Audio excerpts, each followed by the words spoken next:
신명기 4장 1절의 말씀을 보면요, 이스라엘아, 이제 내가 너희에게 가르치는 규례와 법도를 듣고 준행하라. 그리하면 너희가 살 것이요 너희 조상의 하나님 여호와께서 너희에게 주시는 땅에 들어가서 그것을 얻게 되리라 라고 하나님 말씀하십니다. 내가 너희에게 가르치는 규례와 법도를 준행하면 너희가 살 것이다. 말씀을 읽는데 예전에 들었던 말이 하나 떠올랐습니다. 이제 더 이상 드시고 싶은 거, 원하는 거 드시면 안 되고 나가서 저쪽에 골목에 있는 지원센터에 가셔서 드리는 식단표가 있습니다. 그 식단표대로 드셔야 아버님이 살 수 있습니다. 아니면 죽습니다. 제가 이 말을 들었던 기억이 납니다. 규례와 법도를 지켜야 살 것이다 라는 말은 규례와 법도를 지켜야 그냥 산다가 아니라 규례와 법도를 지키지 않으면 살 수 없다라는 말을 포함하고 있는 겁니다. 그래야 살 수 있다라는 건 그렇지 아니하면 죽는다, 그렇지 아니하면 위험하다라는 의미죠. 하나님 말씀하십니다. 내가 너희에게 가르치는 규례와 법도를 지키면 너희가 살 것이다. 그래야 살 것이다. 하나님께서 우리에게 규례와 법도를 지키라고 하시는데, 하나님의 말씀을 지키라고 하시는데 그건 우리의 안전, 우리의 생명에 관한 문제인 겁니다. 내 말씀을, 하나님의 명령을, 이걸 규례와 법도로 지켜라. 그래야 산다. 아니면 위험하다, 안전하지 않다. 하나님은 그렇게 보고 판단하고 계시는 겁니다. 우리는 때로는 말씀을 지키고 순종하는 게 하나님께 해드리는 거라고 생각합니다. 하나님께서는 이 일을 너희들을 위한 일이라고 생각하십니다. 우리를 위한 거죠. 나의 안전과 생명을 위한 겁니다. 우리가 말씀을 지켜드리면 하나님이 고마워하실 거라고 생각하면 안 됩니다. 제가 하나님 말씀에 순종해 드릴게요, 제가 하나님 말씀을 이번에는 한번 들어 드릴게요 라고 하는 게 하나님 좋아하시겠지라고 생각할 일이 아닙니다. 순종은 우리를 위해서 하는 겁니다. 우리가 순종하는 건 우리를 위해서, 우리의 생명과 안전을 위해서, 그리고 오늘 본문을 더 나아가면 땅을 얻기 위해서입니다. 여러분 잘 생각해 보시면 창조하신 하나님의 창조하신 모든 건 하나님 명령대로 움직입니다. 하나님이 말씀하신 대로 창조한 모든 피조세계는 움직입니다. 하나님 말씀이면 우주도 멈춰요. 성경에 보면 하나님이 멈추게 하시면 태양도 멈춥니다. 별도 움직입니다. 하나님 말씀대로 저 우주에 있는 행성들이 왔다 갔다 하는 게, 그들이 뭘 묻지 않아요. 이걸 지키면, 이걸 순종하면 무슨 보상이 있습니까? 아니면 이걸 순종하면 하나님이 예뻐해 주십니까? 이런 걸 묻지 않는다고. 하나님이 지으신 모든 피조 세계는 하나님 명령하시면, 하나님 말씀하시면 그 말씀에 순종합니다. 그게 너무 당연한 겁니다. 물고기가 달려와 배에서 떨어지는 요나를 삼켜야 합니다. 하나님이 큰 물고기한테 자 이제 저 배에서 요나 떨어질 건데 네가 가서 삼켜라고 하면요, 물고기가 저 바다에서 자기 딴짓 하다가 요나 떨어지는 거 기다리고 있고 배 쫓아다니다가 요나가 떨어지면 그걸 삼켜야 합니다. 근데 또 죽이면 안 돼요. 삼켜서 뱃속에 갖고 있다가 토해하면 토해내야 됩니다. 그게 하나님이 하시는 일이죠. 한낱 미물도, 여러분 물고기가 똑똑하면 얼마나 똑똑하겠어요?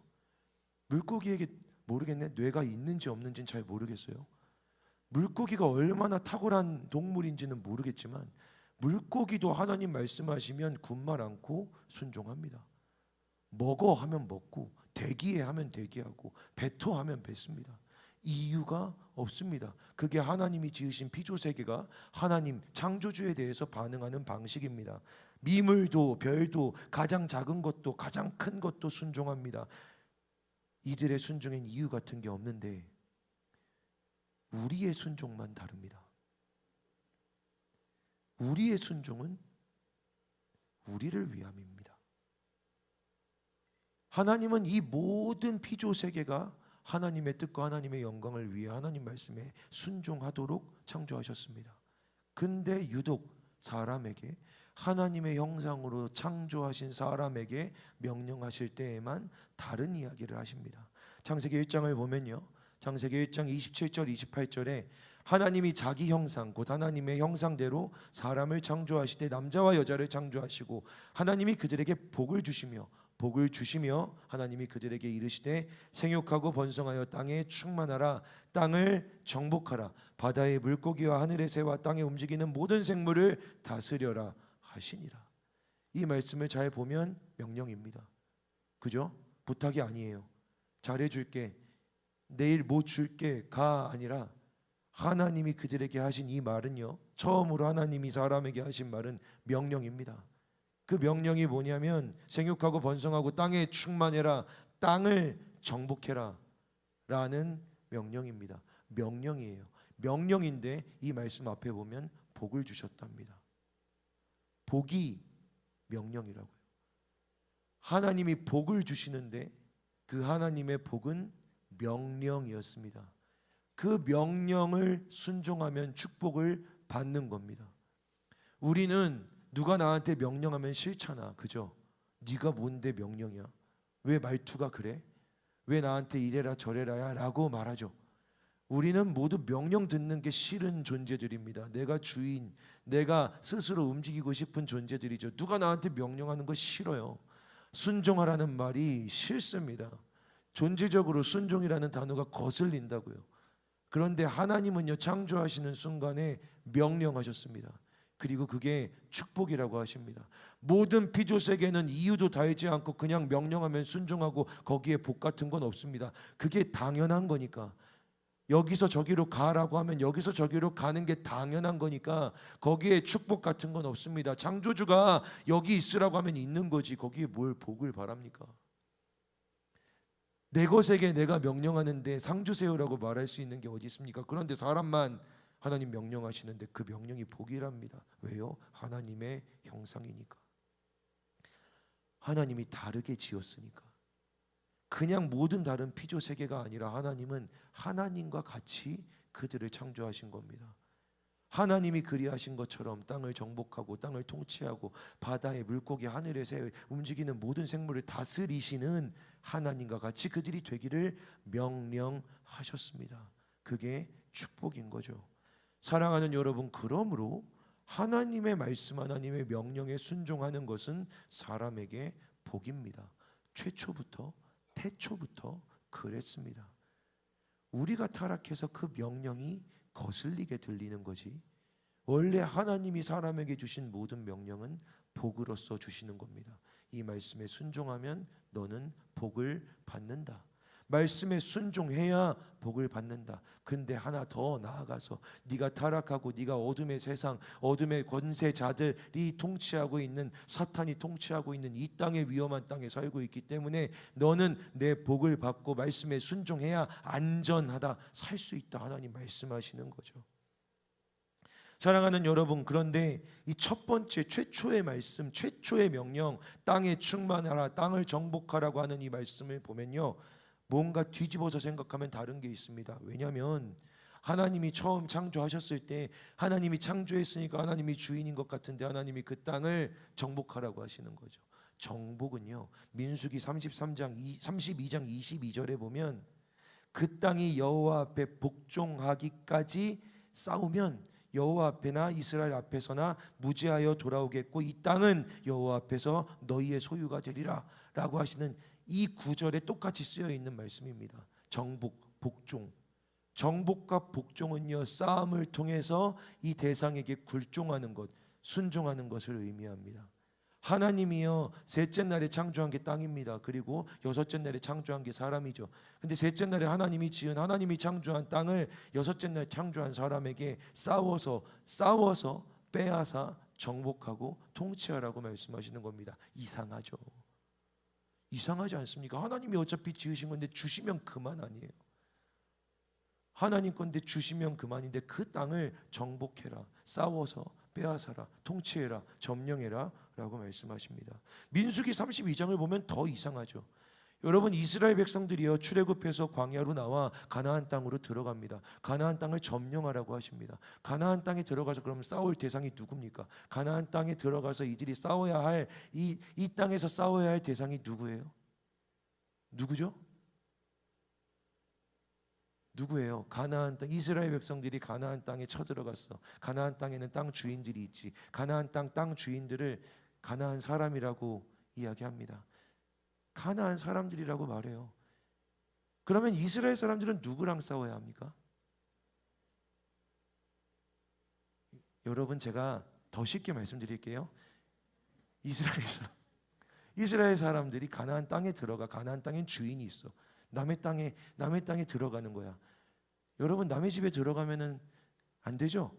그냥 막 들어가면 안 되잖아. 근데 그 집을 내가 빼앗고 싶어. 그 집에서 살고 싶어. 그러면 누구랑 싸워야 돼? 집 문이랑 싸워야 되나? 집 벽이랑 싸워야 돼요? 집에 들어가서 가구랑 싸워야 하나요? 그 집 주인이랑 싸워야 하죠. 자, 가나안 땅에는 가나안 땅의 주인들, 가나안 사람들이 있었습니다. 이스라엘 사람들은 가나안 땅에 들어가서 누구와 싸워야 합니까? 아직도 어려운가요? 그럼 다시 가나안 사람들과 싸워야 하잖아요. 그런데 민수기 32장 22절을 보면 그 땅이 사람이 아니라 그 땅이 여호와께 복종하기까지 싸우면, 땅이 복종할 때까지 싸우랍니다. 땅과 싸우랍니다. 땅에 대하여 싸우라는 겁니다. 가나안 전투는요, 가나안 전쟁은 거기에 있는 사람들에 대한 싸움이 아니었습니다. 하나님의 태초의 명령처럼 땅을 정복해라, 땅을 점령해라, 그 말씀 그대로 순종한 땅에 대한 싸움이었습니다. 땅이 무죄하게 될 때까지, 그 땅이 지금 죄악 가운데 있는데 이 땅이 무죄해지도록, 그 땅이 무죄하여지도록 그 땅에 가서 싸우는 거, 그게 바로 이스라엘 사람들이 가나안 땅에 들어가서 해야 할 일이었습니다. 가서 거기서 싸우는 거 있잖아요. 그거 다 누가 했을까요? 여러분, 이스라엘 사람들이 가나안 땅에 들어가서 가나안 사람들과 싸우는데 첫 번째 전투가 뭐였는지 아십니까?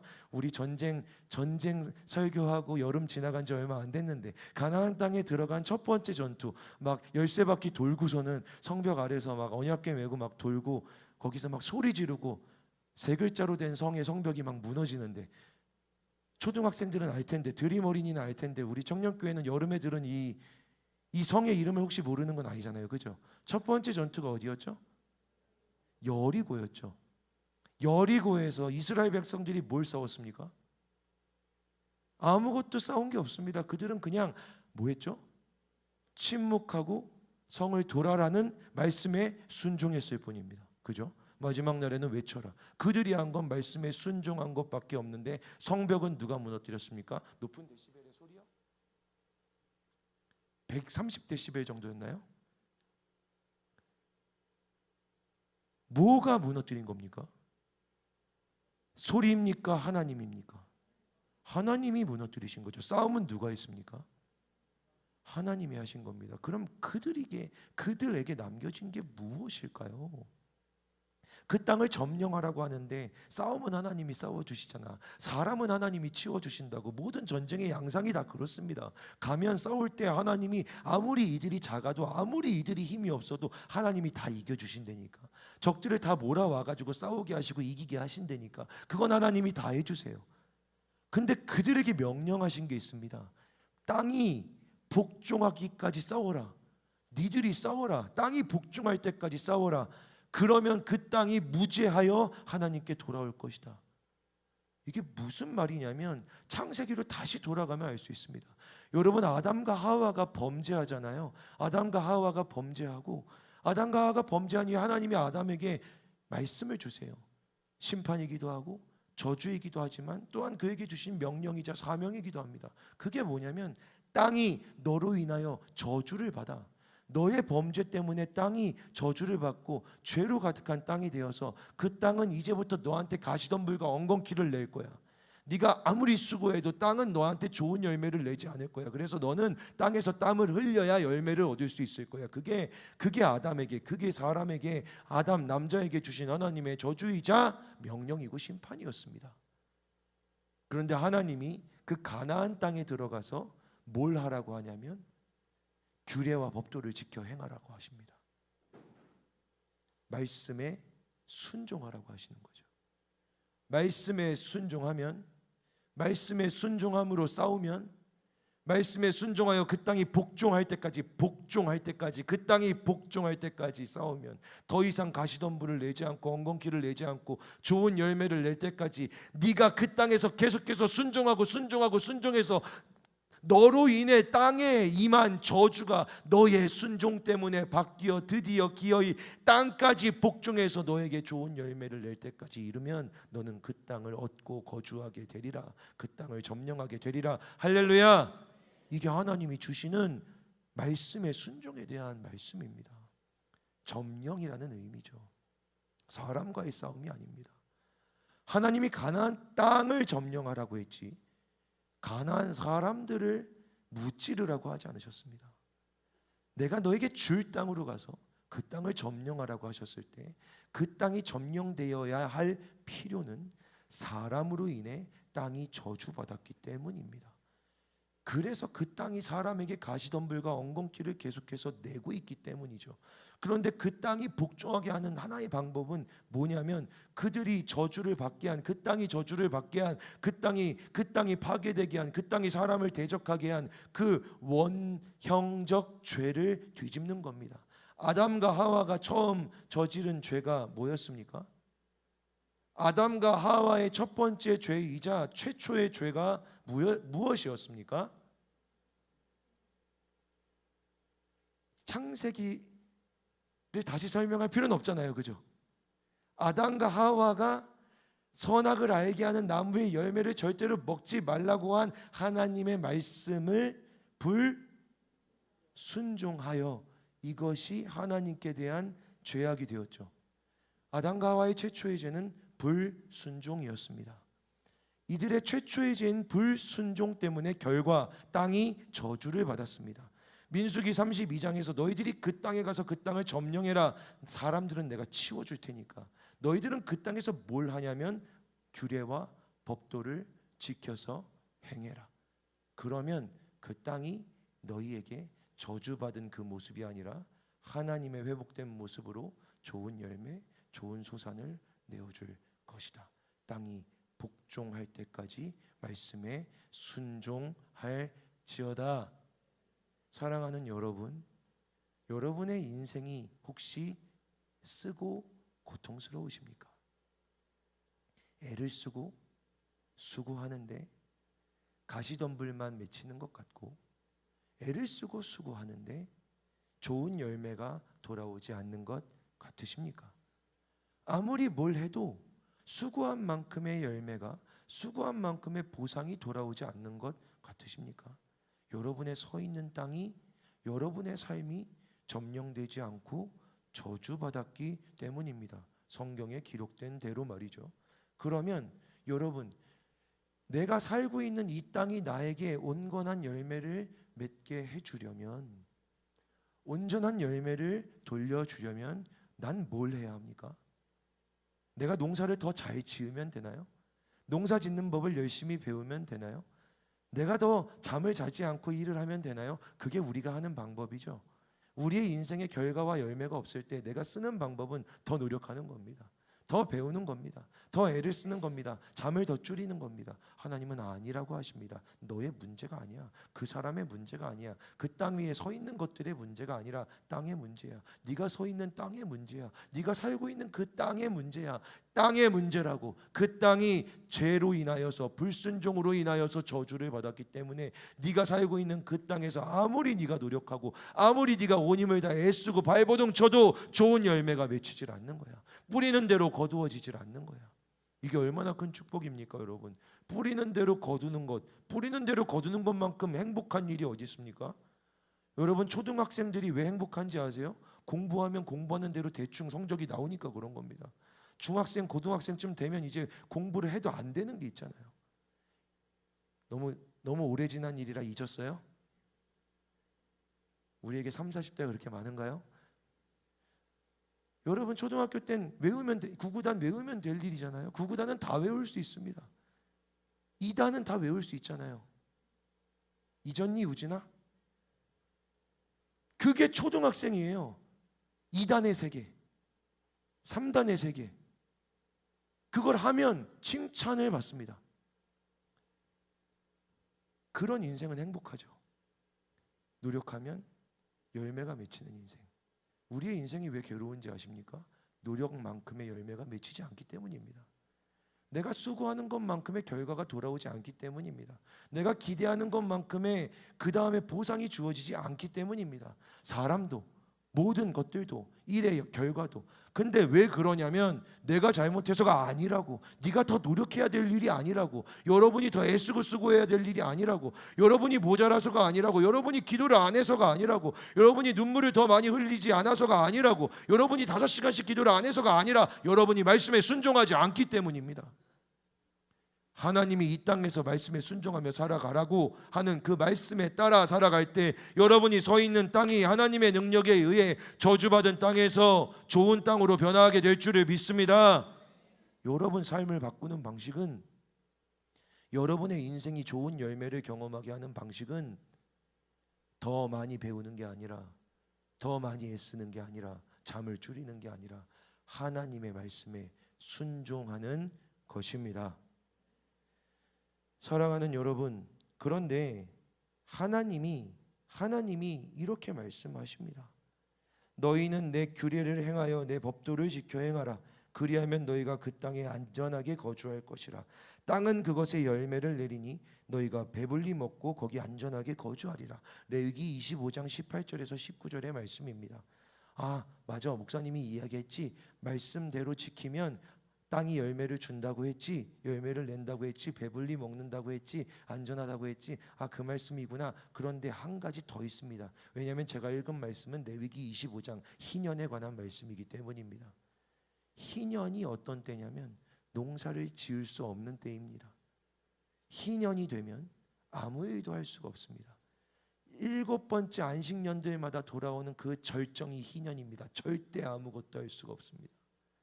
그럼 사람들이 묻습니다. 아무것도 하지 않으면 저희들은 무엇을 먹습니까? 하나님 말씀하십니다. 너희들이 내 말을 듣고 규례와 법도를 지켜 행하면 뭐라고요? 땅이 열매를 내리라. 할렐루야. 할렐루야. 여러분, 애쓰고 수고하고 노력하여도 결과를 얻지 못하는 인생 가운데 살고 있는 여러분, 하나님은 창조의 첫 순간으로, 창조의 섭리로 우리들을 다시 부르십니다. 광야 같은 인생을 살아가고 계시는 여러분, 하나님은 에덴 동산의 삶으로 우리를 다시 부르십니다. 애쓰고 수고하며 씨 뿌리지 못하는 땅에 살아가는 내 자녀들아, 씨를 뿌려도 광야라 열매 맺지 못하는 땅에 살아가는 내 자녀들아, 너희가 만약 에덴 동산에서 그리하였던 것처럼, 그리해야 했던 것처럼 그저 내 말씀에 순종한다면, 내 명령에 순종한다면 땅이 너에게 좋은 열매를 내리라. 아담이 농사법을 알았겠습니까? 여러분, 아담이 뭘 할 줄 알았겠습니까? 아담에게 곡괭이가 있었겠습니까? 아담이 뭔 농사 지식이 있었겠습니까? 그런데 그 에덴 동산의 나무가 열매 맺게 하신 건 누구입니까? 에덴 동산에 나무를 심은 건 누구예요? 이사가 누구야? 에덴 동산에 나무를 심은 게 누구야? 땅한테 나무를 내라고 하신 게 누구니? 하나님이죠. 그러면 그 땅에 비를 내리신 건 누구예요? 누구예요? 이른 비와 늦은 비를 때에 맞춰 주신 분은 누구십니까? 그 땅이 비옥하게 만들어 주신 건 누구이십니까? 그거면 충분한 거 아니야? 우리가 뭐 애써서 과수원을 만들고 거기에 사과나무, 포도나무, 무화과나무를 심어서 뭐 가지 쳐주고 뭐 한다고 하지만 하나님만큼 훌륭한 농부이겠습니까? 하나님은 하나님의 섭리만으로도 열매를 맺으실 수 있습니다. 그 일을 말씀하시는 겁니다. 희년으로 돌아와봐. 네가 아무것도 하지 않아도 되었던 때로 돌아와봐. 순전히 나만 바라봐. 순전히 나만 의지해봐. 오직 내 말씀을 듣고 지키는 일만 해봐. 땅이 열매를 내는지 안 내는지, 네가 먹고 사는지 못 사는지, 네가 하나님의 은혜 가운데 있는지 없는지, 하나님이 너를 돌보시는지 안 돌보시는지, 하늘의 새를 봐라. 하늘의 새를 보아라. 어디에 거할지 알지 못해도 그 새가 항상 안전하게 지나지 않냐. 들에 핀 꽃을 봐라. 백합화를 봐라. 아무도 그 들판에 핀 꽃에 물을 주고 길쌈을 하지 않아도, 땅을 솎아주지 않아도 너보다 예쁘게 입었다. 너보다 아름답다. 그런데 하물며 너를 사랑하는 너희 하늘 아버지가 너희에게 있어야 할 것을 알지 못하겠느냐. 이 믿음이 작은 자들아, 그러니 이방인들이 하는 것처럼 너희는 무엇을 먹을까 무엇을 마실까 염려하지 말아라. 그건 하나님 없는 이방인들이나 그하는 것이라. 그런즉 너희는 먼저 그의 구하라. 그리하면 이 모든 것을 너희에게 더하시리라. 하나님의 말씀이 우리에게 이루어질 줄을 믿습니다. 기독교는 이런 말씀을 붙들고 사는 종교입니다. 우리의 경전, 우리의 성경, 우리가 믿고 하나밖에 없는 이 말씀은 먼저 그의 나라와 그의 의를 구하면 먹고 마실 입을 모든 것들을 너희에게 너희의 하늘 아버지께서 더하여 주신다고 약속한 종교, 여러분이 갖고 있는 종교, 여러분의 신앙, 여러분이 주일에 와서 믿고 있는 이 신앙이 바로 그러한 신앙입니다. 이방인들과 같이 두려워하며 살아가지 않으시기를 주님의 이름으로 축복합니다. 우리의 성경을 부끄럽게 하지 마시기를 주님의 이름으로 축복합니다. 하나님의 약속이 허망하게 되지 않는 삶을 살게 되기를 주님의 이름으로 축복합니다. 이 세상의 모든 사람들은 아무리 열심히 살아가도 열매 맺지 못하는 결과를 가지고 한탄하며 탄식하며 또 나를, 오늘도 나를, 내일도 나를 치고 괴롭히며 또 노력 더 잠을 자지 않고 더 나를 괴롭혀야지 하지만, 사랑하는 여러분, 하나님은 말씀하십니다. 너희가 그 땅에 들어가 내가 너희에게 명령하는 규례와 법도를 지켜 행하면 너희의 모든 일이 형통하리라. 할렐루야. 그게 여호수아에게 주신 말씀입니다. 가서 싸울 필요 없어. 네가 가서 전쟁할 필요 없어. 내가 다 싸워줄 테니까. 네가 해야 될 일은 오직 너 여호와의 율법을 주야로 묵상하여 그 율법을 지켜 행하고 좌로나 우로나 치우치지 말고 그저 말씀을 듣고 그 말씀대로 살아가면 네가 밟는 모든 땅을 너에게 줄 것이고 너의 모든 일이 형통하리라. 할렐루야. 이게 우리의 기독교입니다. 이게 여러분이 믿고 있는 신앙입니다. 어디 가서 기웃댈 이유도 필요도 없습니다. 다른 무엇을 찾고 구할 이유도 필요도 없습니다. 다른 방법 같은 건 없습니다. 여러분, 인생이 더 행복해지기 위한 다른 방법 같은 건 아예 없습니다. 하나님이 우리에게 주신 유일한 하나의 길이자 하나님이 우리에게 명령하신 딱 하나는 말씀을 듣고 지키라는 것입니다. 할렐루야. 그리고 여러분, 하나님의 말씀을 성경에서 굉장히 여러 가지로 표현하거든요. 말씀, 명령, 율법, 규례, 법도. 근데 유독 땅에 관한 말씀을 하실 때, 땅을 점령하는 말씀을 하실 때만 이 하나님의 말씀을 규례와 법도, 율법이라고 이야기하십니다. 이게 다 뭘 의미하냐면 법이라는 겁니다. 지금도 그렇게 말씀하십니다. 내가 너에게 법을 가르쳤다. 이 법을 가르쳐서 이제 들어가서 그 땅에서 지키고 행하게 할 것이다 라고 말씀하시는 겁니다. 사랑하는 여러분, 하나님의 법은요, 세상의 법과 다릅니다. 하나님의 법은 세상의 법과 달라요. 세상의 법은요, 나라가 세워진 후에 세워진 겁니다. 나라가 먼저 있어야 그 다음에 법이 있잖아요. 그죠? 땅이 있고 그 땅에 사람들이 들어가 살고 그들이 나라를 만들어야 이 사람들이 우리가 함께 지킬 서로 약속할 규칙을 만드는 게 이 세상입니다. 나라가 없는데 법만 있는 나라 같은 건 없습니다. 땅이 없는데 법만 있는 민족 같은 건 없습니다. 그런데 하나님의 법은 다릅니다. 하나님의 법은, 하나님의 말씀은요, 이들이 아직 나라가 되기 전, 땅이 있기 전부터 그들에게 주어졌습니다. 이들이 광야를 나와 이 광야에서 모세가 시내산에 올라가 거기서 율법 10가지의 10계명을 받습니다. 말씀을 먼저 받습니다. 하나님이 그리고 그 말씀을 그들에게 가르치십니다. 그 말씀을 대로 살아가도록 그들 옆에서 하나님이 계속 지도하시는 거예요. 40년을 훈련시키셨습니다. 40년을 훈련시키신 게 뭐냐면 그거 벌 받은 게 아니야. 뺑이 친 게 아니야.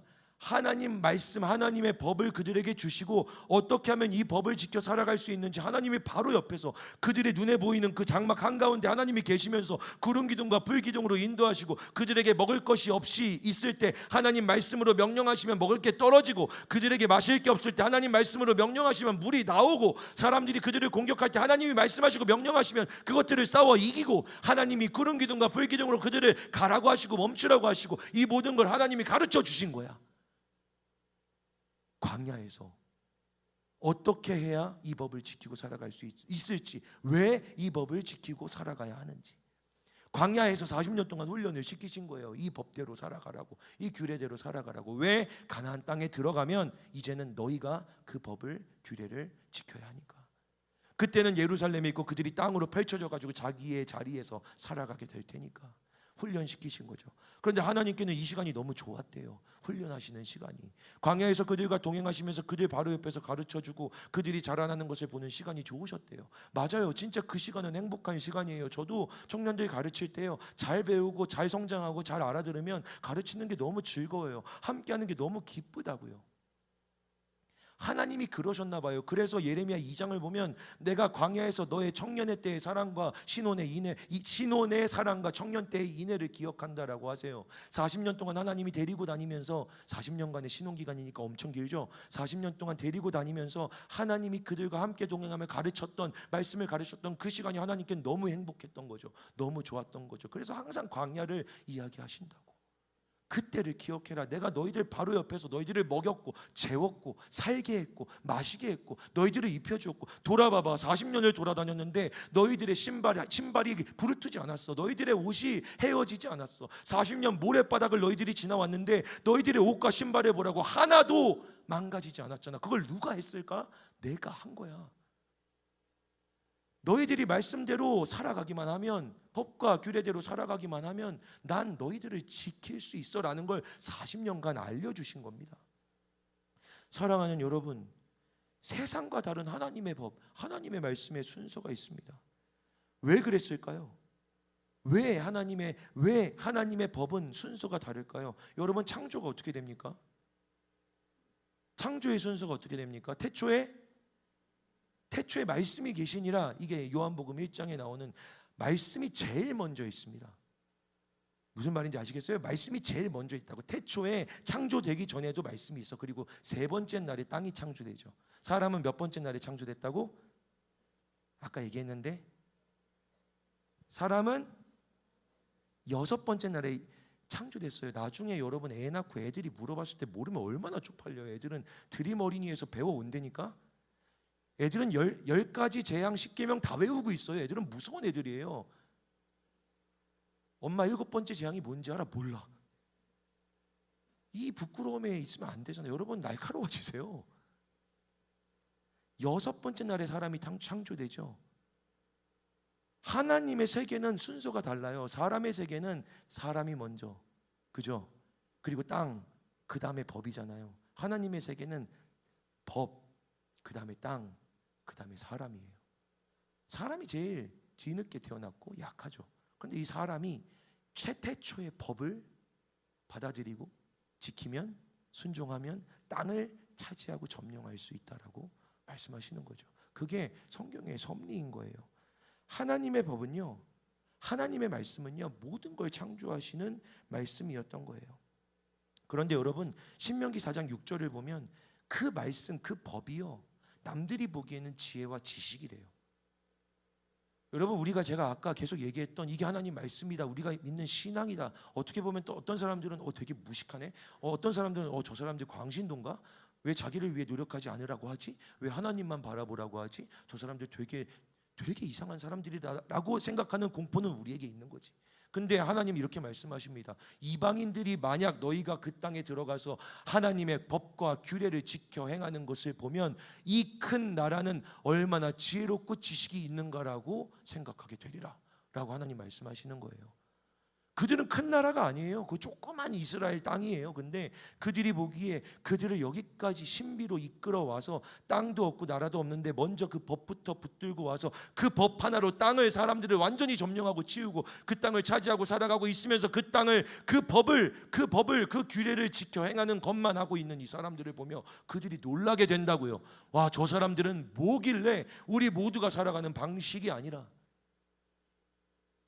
그 법과 규례를 지키면서 살아갈까? 다른 나라구나. 큰 나라구나. 정말 큰 민족이구나. 지혜와 지식이 있는 민족이구나 라고 이방인들이 외치게 된다고 합니다. 여러분, 우리의 두려움이 무엇입니까? 내가 세상에서 하나님 말씀대로 살아가면 미친놈이라고, 내가 하나님 말씀대로 살아가고 그 말씀에 지켜 순종하려고 하면 또라이라고, 아니 광신도라고, 이상한 사람이라고 사람들이 우리를 욕하고 비난하고 왕따시킬까 봐 두려운 거 아닙니까? 우리 하나님이 하신 말씀을 들어보시겠습니까? 만약 너희가 그 땅에서 내 규례와 법도를 지켜 행하면 이방인들이 보고 저 큰 나라 사람들이 참으로 지혜와 지식이 있는 민족이구나 하리라. 할렐루야. 일어나지 않은 사람들의 대적함을 두려워하시겠습니까? 아니면 여러분에게 주신 언약과 약속의 말씀을 믿으시겠습니까? 담대하게 선포합니다. 확신하며 선포합니다. 여러분, 담대하게 주의 말씀 그대로 여러분이 서 있는 땅에서 지켜 행하며 그게 내 법인 것으로, 회사의 규칙, 회사의 규정보다 그게 내 법인 것으로, 이게 내 법이야, 이게 내 규례야 라고 살아가는 이들을 세상이 감당하지 못하고 두려워하게 될 줄을 믿습니다. 그걸 점령이라고 하죠. 다니엘이라는 사람이 바벨론의 포로로 사로잡혀 갔습니다. 왕이 법을 만듭니다. 이제부터 누구든지 이 바벨론 황제에게만 기도해야 될 것이다. 왜냐하면 황제가 제일 위대하니까. 누구든지 황제가 아닌 다른 존재에게 기도하고 예배하는 이들은 사자굴에 던져지리라 라고 법이 나왔습니다. 그런데 다니엘은 포로로, 심지어 포로로, 회사원도 아니고 포로로 사로잡혀간 바벨론 땅에서 바벨론에 세워진 법이 아니라 내 하나님의 법을 따르기로 결정합니다. 내 하나님의 법을, 나는 하나님 앞에 하루에 3번 성전을 빼앗겼을 때 성전을 향하여 기도하기로 한 약속을, 주의 명령을 지켜 순종하리라. 다니엘을 아랑곳하지 않고 창문을 열어두고 모두 다 보라고 하는 것처럼 저 성전을 향해, 예루살렘을 향해 기도합니다. 그리고 바로 잡혀가죠. 그리고 법대로 사자굴에 던져집니다. 그런데 사자가 다니엘을 해하지 못합니다. 그곳에 사자만 있던 것이 아니라 사람의 형상을 한 어떤 분이 계셨다고 합니다. 말씀을 읽는 학자들은 그분은 예수 그리스도이셨다라고 해석합니다. 말씀에 순종하며 살아가는 여러분, 사자굴 같은 인생 속에 살아가고 있다고 생각하는 여러분, 무슨 법을 지키겠습니까? 하나님의 법을 지키겠다고 결단하는 여러분의 바로 옆에 우리 예수 그리스도께서 함께하여 주심을 믿습니다. 예수와 동행하는 것 어렵다라고 느껴지십니까? 말씀을 지키는 이의 옆엔 예수께서 함께하십니다. 당신의 옆에, 당신의 앞에, 당신의 뒤에, 당신의 위에, 당신의 아래에, 당신을 온전히 둘러싸 예수께서 여러분을 지켜 주십니다. 사자는 입도 벌리지 못합니다. 더 놀라운 건 신명기의 말씀이 그대로 이루어져서 그 이방 땅, 심지어 임금 황제가 지혜롭다고, 다니엘에게 지식이 있다라고 합니다. 너의 여호와 하나님을 찬양한다고 합니다. 다니엘을 올려서 왕 바로 밑에 바벨론 전역을 통치할 수 있는 그런 관리로 세워줍니다. 사랑하는 여러분, 우리가 믿는 종교는 세상 사람들이 다 갖고 있는 우상 종교와 같지 아니하여 우리가 믿고 신앙하는 이 하나님, 여호와 하나님을 믿는 신앙은 반드시 능력이 있습니다. 능력이 있습니다. 이 능력은 말씀에 순종하는 이들에게 부어집니다. 여러분 주변에 다 무교든 모든 종교가 있을 겁니다. 미안하지만 하나님이 아닌 모든 종교는 이방의 우상신을 섬기는 종교입니다. 그건 다 나를 위한 종교죠. 나를 행복하게 하고 나를 만족하게 하고 내 소원을 들어주는 종교들입니다. 기독교만 하나님의 소원을 들어드리는 종교입니다. 그래서 기독교만 그 말씀에 철저하게 순종합니다. 그 순종이 축복입니다. 그리고 순종하는 이들의 옆에 예수께서 함께 하실 줄을 믿습니다. 이 가을 우리는 점령이라는 주제로 나아가고 있습니다. 여러분, 이 이야기를 여러분에게 좀 나누고 싶습니다.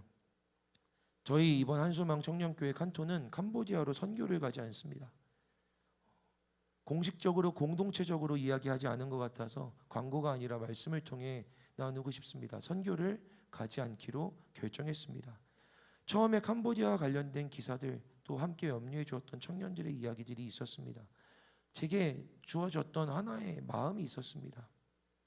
어떤 결정을 내리던 하나님, 국가에서 금지하기 전에, 이 세상의 법으로 금지되기 전에 세상에 의해서 움직이는 게 아니라 하나님에 의해 결정할 수 있도록 속히 응답해 주세요. 말씀을 기다립니다. 그게 제 바람이었습니다.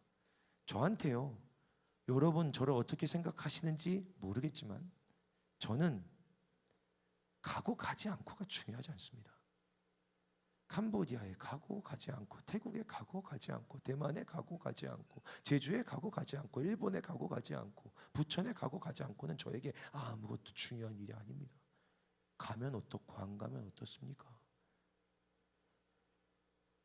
만약 무조건 가야만 한다라고 제가 외치면 저를 떠나가시면 됩니다. 이 교회를 떠나시면 됩니다. 그게 우상이니까요. 무조건 가야만 해라는 건 없습니다. 하나님만 존재하는 겁니다. 할렐루야. 하나님을 앞서는 선교 같은 건 없습니다. 하나님을 앞서는 예배 같은 건 없습니다. 하나님의 말씀을 받아야 했습니다. 하나님의 말씀을 구했습니다. 이 모임을 시작하기로 한 첫 번째 날 아침에 성서일과 우리 공동체가 함께 읽는 말씀을 통해 하나님이 말씀을 주셨습니다. 마태복음 10장 5절에서 6절이죠. 예수께서 이 12를 내보내시며 명하여 이르시되 이방인의 길로도 가지 말고 사마리아인의 고을로 들어가지 말고 오히려 이스라엘의 집에 잃어버린 양에게로 가라. 이것은 방향이었습니다. 지금 우리가 향해야 할 곳은 여기구나. 이스라엘 집에 잃어버린 양들에게 가라고 하나님이 방향을 조정하시는구나. 예, 순종하겠습니다. 그날 저녁에 주 야로 그날 저녁에 밤에 예레미야 1장의 말씀을 보았습니다. 저녁에 기도하면서 밤에 기도하면서 예레미야 말씀을 통해 이유를 알려주시더라고요. 예레미야 1장 10절의 말씀입니다. 보라, 내가 오늘 너를 여러 나라와 여러 왕국 위에 세워 내가 그것들을 뽑고 파괴하고 파멸하고 넘어뜨리며 건설하고 심게 하였느니라. 말씀을 읽으면서 깨닫게 됐습니다. 하나님이 멈추신 게 아니라 파괴하신 거다. 하나님이 우리의 선교를 지금 무너뜨리셨구나. 칸토의 선교를 지금 하나님이 파괴하고 무너뜨리고 넘어뜨리셨구나. 왜? 하나님의 순전한 것이 아니어서, 온전히 하나님의 것이 아니게 되었구나. 우리 안에 선교도 예배도 어느새 내 것이 섞여서, 나의 것이 섞여서, 우리의 것이 섞여서 내가 주인되고 우리가 주인되고, 하나님보다 캄보디아가 위에 있고 하나님보다 태국이 위에 있고, 하나님 때문이 아니라 캄보디아여서 가고 싶고, 하나님 때문이 아니라 태국이어서 가보고 싶고, 하나님 때문이 아니라 대만은 한번 가보고 싶어서 가고 싶고, 하나님 때문이 아니라 일본은 가까우니까 가고 싶고, 이 모든 것들이 선교를 흐트러뜨려 놓았었구나. 그래서 파괴하시는구나. 내 그리움이, 내 소망이 하나님께 있는 게 아니라 그 땅에 있구나. 그래서 파괴하시는구나. 그래서 순종한 겁니다. 그냥 멈추고 중단하고 기다리는 게 아니라 파괴했습니다. 파괴한 겁니다. 제게 주신 또 다른 말씀이 있었습니다. 여러분, 예배와 선교는 칸토의 자랑이었습니다. 새 가족들이 칸토에 들어오는 이유는 예배 때문. 칸토가 지난 3년간 동력을 갖고 성장하게 됐던 그 시점에 선교가 있었습니다. 칸토의 자랑이 뭐예요? 예배와 선교입니다. 그 말을 하나님이 부수셨습니다. 여호와께서 이와 같이 말씀하시되 지혜로운 자는 그의 지혜를 자랑하지 말라. 용사는 그의 용맹을 자랑하지 말라. 부자는 그의 부함을 자랑하지 말라. 자랑하는 자는 이것으로 자랑할지니 곧 명철하여 나를 아는 것과 나 여호와가 사랑과 정의와 공의를 이 땅에 행하시는 분인 줄 깨닫는 것이라. 나는 너희들이 이 일을 자랑하기를 기뻐하노라. 하나님, 제 안에도 예배와 선교를 자랑하는 마음이 있었습니다. 여러분, 부족한 여러분 목사의 탓입니다. 저의 죄악입니다. 이 선교가 멈추어진 건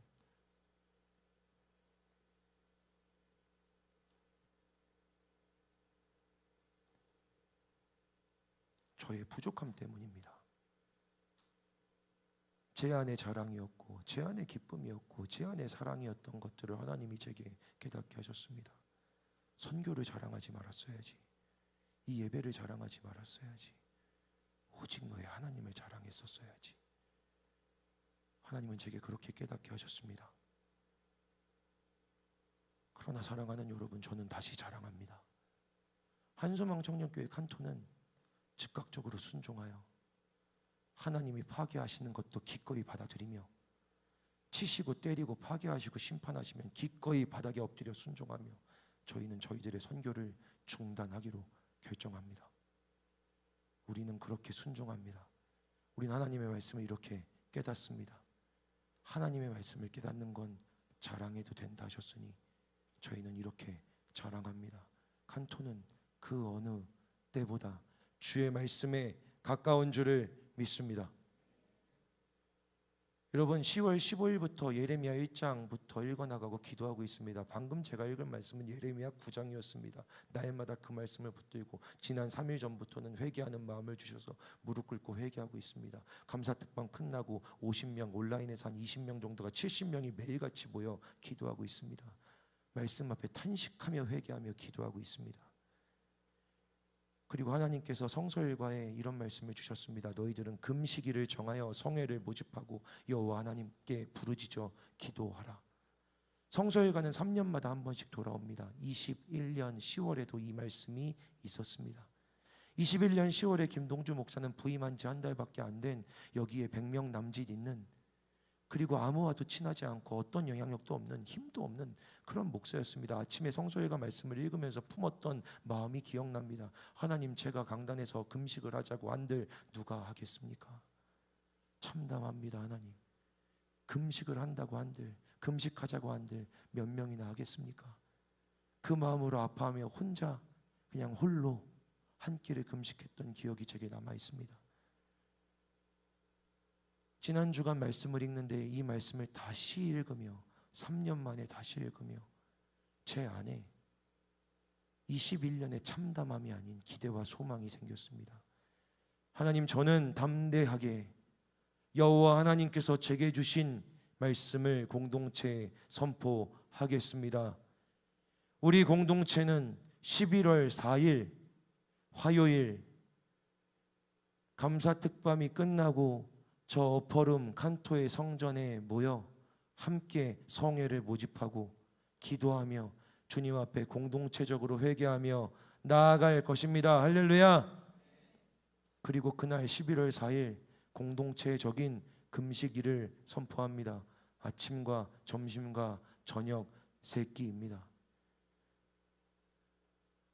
동참하며 공동체의 눈물과 회개에 함께 해주시기를 원하는 분들은 같은 마음으로 참여해 주십시오. 같은 마음으로 이 공동체가 주님 앞에서 다시 한번 예배든 선교든 어떤 사역이든 깨끗하게 나의 것, 내가 주인 된 것, 내가 내 경험으로, 내 자랑으로, 내 기쁨으로, 내 만족으로, 나를 기쁘게 할 요량으로, 내 자존감으로, 내 자존심으로, 내 시간들로, 내 경험으로 쌓아왔던 그 모든 내 것들은 다 하나님이 파괴시켜 주시고, 주님 칸토의 예배와 선교와 사역이 전부 오직 하나님의 것만 남게 하여 주시옵소서. 파괴하시고 다시 세워 주시옵소서. 깨끗하게 하여 주시옵소서. 기도하며 저희 교회는, 저희 공동체는, 칸토는 말씀 앞에 깨끗하게 무릎 꿇고 금식하며 기도할 겁니다. 말씀을 쓰며 확신했습니다. 이게 점령이구나. 사랑하는 여러분, 여러분이 서 있는 이 땅, 이곳은 하나님께 점령된 땅인 줄을 믿습니다. 왜냐하면 우리는 말씀에 순종하고 있기 때문입니다. 말씀 그대로 순종하고 있기 때문입니다. 그러니 하나님께서 이 공동체에 좋은 열매를 주실 줄 믿습니다. 여러분의 삶에도 말씀에 순종하며 주께서 좋은 열매 주시기를 주님의 이름으로 축복합니다.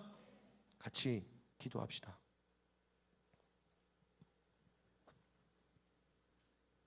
하나님 아버지, 회개합니다. 아무것도 없던 시간과 어떤 열매도 없던 때를 잊어버리고 잘되고 성장하고 있는 이 예배와 선교의 열매들을 도둑질하여 저의 것으로 자랑하였던 추악한 죄악을 주님 앞에 내어놓으며 부끄럽지만 공동체 앞에서 회개합니다. 자랑하는 자는 주 안에서 자랑하라 하셨는데, 칸토의 예배가, 칸토의 선교가, 칸토의 목장이 자랑이었던 하나님, 주의 종을, 주 앞에 엎드린 회개하는 종을 보아 주시옵소서. 심판하시는 대로 부끄러움을 당하며, 심판하시는 대로 수치를 당하며 기꺼이 즐거이 나가고 있던 예배와 선교를 중단합니다. 다음 주에는 사역도 중단합니다. 하나님, 철저히 회개하는 가운데 다시 세우시는 하나님을 경험하게 하여 주시옵소서. 우리의 삶에도 내 것으로 서 있는 것들은 모두 무너뜨려 주시고 오직 하나님의 깨끗하고 거룩한 것들만 세워 주시옵소서. 그리하여 내가 서 있는 땅이 나에게 좋은 열매를 내게 하여 주시옵소서. 예수 그리스도의 이름으로 기도합니다. 아멘. 우리 이 시간 가능하신 분들 자리에서 일어나 함께 찬양하고 기도합시다.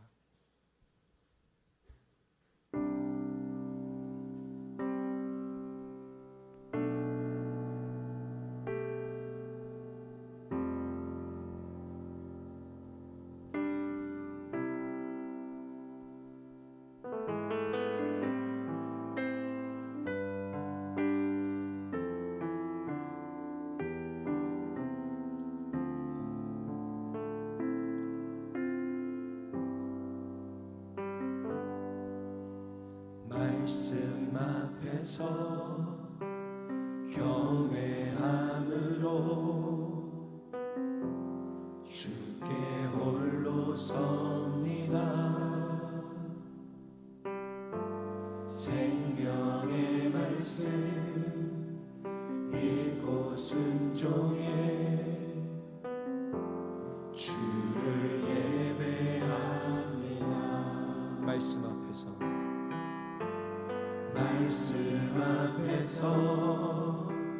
경외함으로 주께 홀로 섭니다. 생명의 말씀 읽고 순종해 주를 예배합니다. 기록된 말씀 힘이 있어서 진리로 우리 거룩해 하며 거룩한 말씀 세세 영원히 복음이 되어 말씀 말씀하시네. 하나님 말씀에 두려워 떠는 자, 그 말씀에 생명을 거는 자, 한 사람 찾으시는 주님의 약속을 믿어.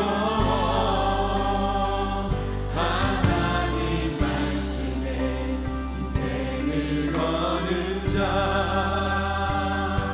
순종하며 주 따라가는 자, 영원한 하나님 나라 일어날 주의 교회. 교회여 일어나라, 일어나라. 할렐루야, 할렐루야, 할렐루야. 우리를 일으키신 하나님께 영광의 박수 올려드립시다. 할렐루야. 다시 한번 고백합시다. 말씀 앞에서 경외함으로 주께 홀로 섭니다. 생명의 말씀 읽고 순종해 주를 예배합니다. 주를 예배합니다. 기록된 말씀, 기록된 말씀 힘이 있어서 진리로 우리 아멘 거룩해 하며, 거룩한 말씀, 거룩한 말씀 세세 영원히 복음이 되어 말씀하시네. 아멘. 하나님 말씀에 두려워 떠는 자, 그 말씀에 생명을, 그 말씀에 생명을 거는 자, 한 사람 찾으시는 주님의 약속을 믿어. 하나님 말씀에 인생을 거는 자, 순종하며 주 따라가는 자, 영원한 하나님 나라. 아멘. 일어날 주의 교회. 일어나라, 일어나라. 주 말씀은, 주 말씀은 우리를 구원에 이르는지에 목숨과 내 뜻 다해 그 말씀에 복종하라, 복종하라. 하나님 말씀에 두려워 떠는 자, 순종하며 생명을 거는 자, 한 사람 찾으시는 아멘 주님의 약속을 믿어. 하나님 말씀에 인생을 거. 아멘, 아멘. 순종하며 주 따라가는 자, 영원한 하나님 나라 길어갈 주의 교회.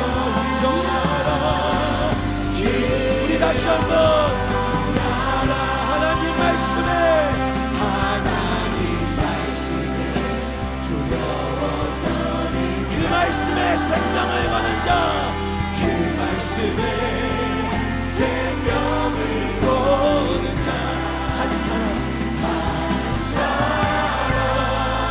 찾으시는 주님의 약속을 믿어. 하나님 말씀에 생명을 순종하며 주 따라가는 자, 영원한 하나님. 아멘. 일어날 주의 교회 일어나라.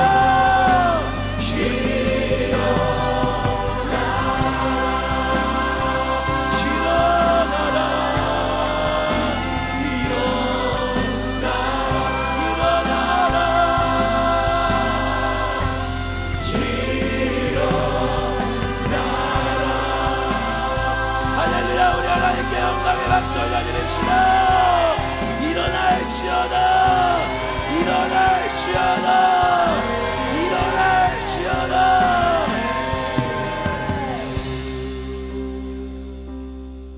우리 하나님께서 말씀하십니다. 잠자는 자여, 죽은 자들 가운데서 깨어 일어나라. 할렐루야. 아멘. 그리스도께서 너에게 비추이시리라. 할렐루야. 아멘. 죽은 것 같았어도, 하나님 내 삶에서 죽은 자 같이 살았어도, 실제로 죽어 있었어도, 영혼도 삶도 마음도 다 죽어 있었어도, 예수님 오셔서 말씀하시면 죽은 것이 아니라 자는 것인 줄을 믿습니다.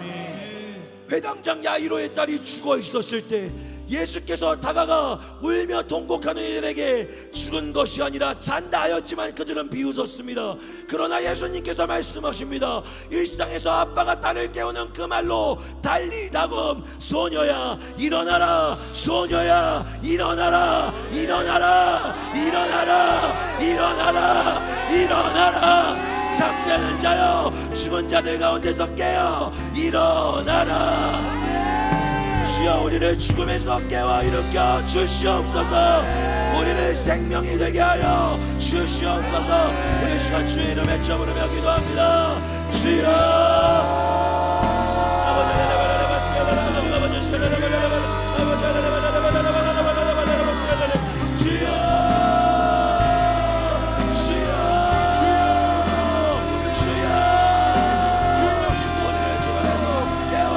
주시옵소서.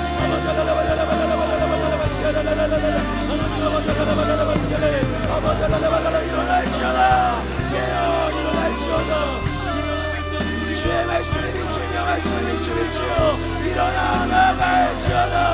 죽은 자들 가운데서 깨어날지어다. 죽은 자들에서 일어날지어다. 말씀에 순종하며 말씀에 복종하며 하나님의 뜻을 이루게 하여 주시옵소서.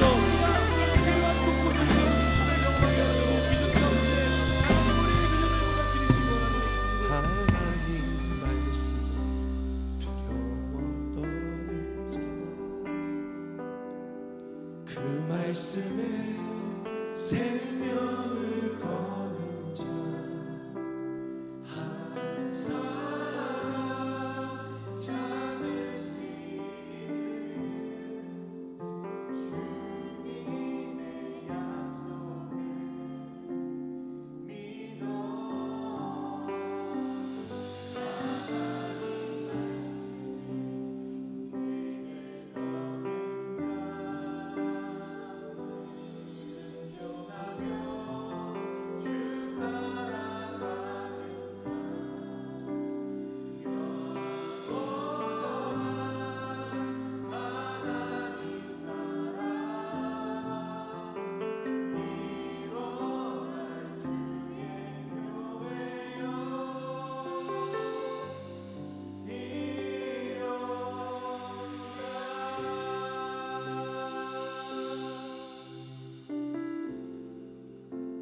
하나님의 것을 도둑질하고 하나님의 것을 빼앗아 영광을 가로채 나의 것인 양 자랑하고 즐거워하며 기뻐하고 사랑하여 하나님 심판하시고 파괴하시는 지경에 이르렀으나